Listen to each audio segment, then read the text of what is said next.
Ang intense ng mga kaganapan ngayon sa abot kamay na pangarap sapagkat magugulantang si Annalyn sa mga isisiwalat sa kanya ni Justin. Dito nga ay biglang kakausapin ni Justin si Annalyn at pagsasabihan niya nga ito tungkol sa totoong pagkatao niya at ni Zoe. Samantala ay tuluyan na ngang lumalabas ang totoong ugali ng anak ni Giselle na si Justin. Dahil matapos nga ang naging sagutan nila ng ina niyang si Giselle ay biglang may tatawagan ito at sasabihin na sana nga daw ay ang ina na lang niya na si Giselle ang nakomatos at hindi ang lolo niyang si Don Pepe. Sa kabilang banda naman ay magmamatigas naman itong bruhang si Moira na pumunta sa Apex kahit nga naban na siya dito. Pero agad naman dadating si Giselle at pagbabawalan niya itong pumasok.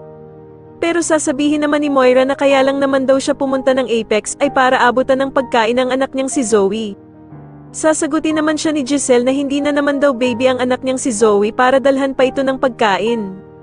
At dito nga ay manginginig ang dugo ni Giselle sa sasabihin ni Moira na palibhasa nga daw ay hindi niya ito mararamdaman at mararanasan ang pagiging ina dahil sa pinamigay daw niya ang kanyang anak nung maliit pa ito. Samantala ay patuloy naman ang pagkakaroon ng anxiety ni Lynette at dito nga habang nagpapahinga siya sa kwarto ay bigla na lamang bubukas ang pinto at iisipin niya nga na may gusto talagang pumatay sa kanya.